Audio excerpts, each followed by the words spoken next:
Hello, everybody. This is Fernando for the latest Ghosts and Spirits news section.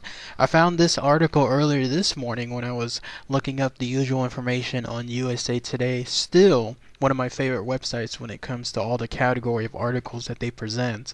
This one I wanted to include in the news section for several reasons. For starters, it has to do kind of like a topic that I discussed in one of my other Ghosts and Spirits videos, where it has to do with a potential haunting in the making, considering the tragic circumstances that happened to this employee there at Disneyland Paris.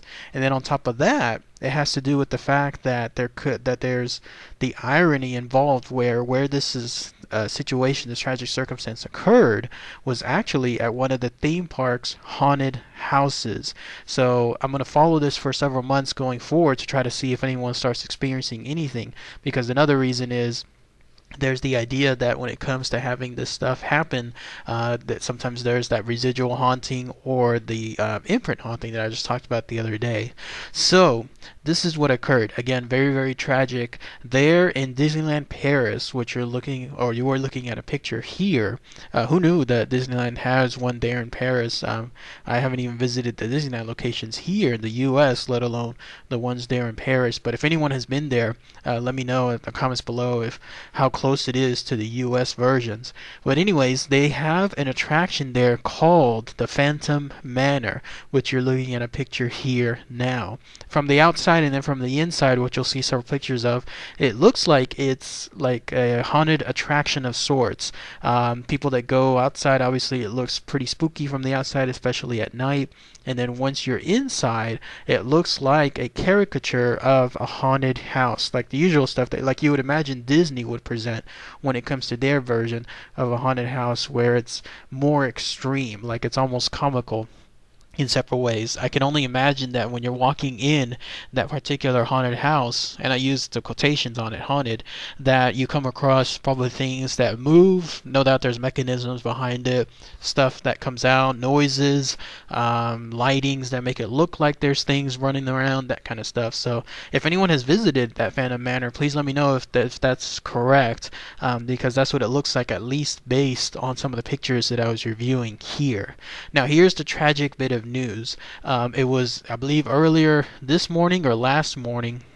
It was reported, and I'm including the link here below for the USA Today so that way you can check out the news as well, that there was a guy, a technician there who worked at Disneyland Paris. Unfortunately, he was found dead either yesterday or the day before around 8 or 9 a.m. in the morning.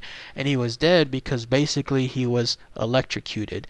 Apparently he was working at that site as a technician, probably working on the attractions lighting, as the article states, and for whatever reason, either he crossed the wrong paths or something turned on when it shouldn't have, who knows, but he happened to be at the wrong place at the wrong time, and because of it he was electrocuted right on the spot. It's one of those unfortunate things because when someone's being electrocuted, that's pretty much it, unless someone is there with that guy or whoever that person is to knock him out or away from that electrocuted spot.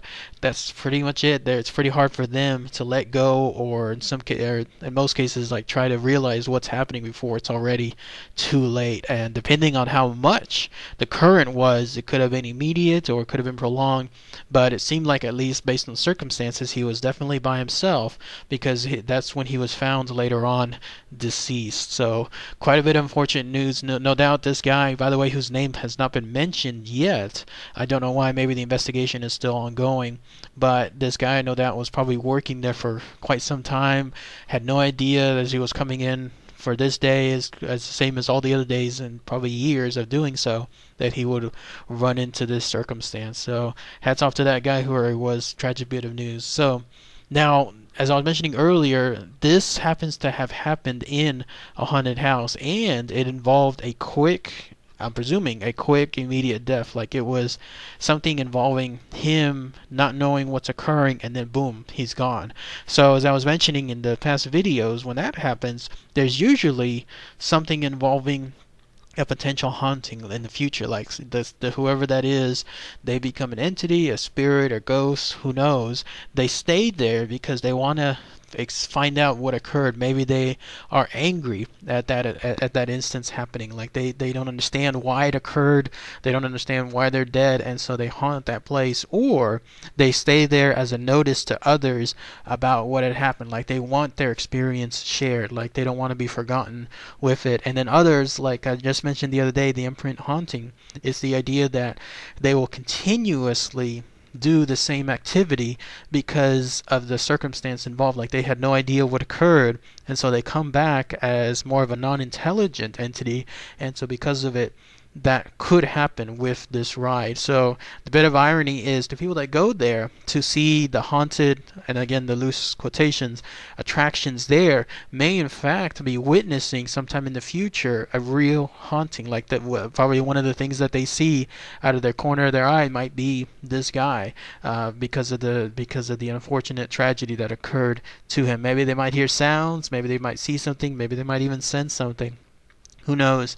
But I'm going to follow this story for the next coming months to see if anyone starts reporting anything strange. I mentioned this too because in a bit of a loose news, I was going to go to the Six Flags in Arlington, Texas sometime in the summer just to have some fun, but I changed plans.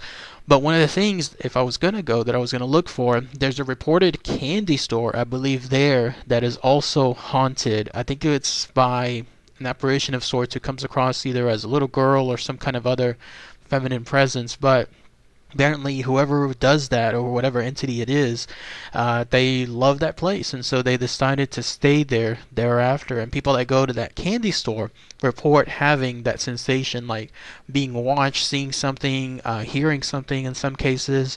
So I was going to try to check it out. So the idea again that something, an entity of sorts, is haunting a particular attraction, especially in a large touristy place like Six Flags Arlington, or in this case, like the story says, the Disneyland Paris, it's not too far-fetched. So it could happen with this guy in the future haunting that particular haunted house. So, but anyways, if anyone has any more information, like if you've been to that Phantom Manor before, post those comments below. If anyone is going to go in the future, be on the lookout. Please go to this Phantom Manor, see if you can see or hear anything out of the ordinary.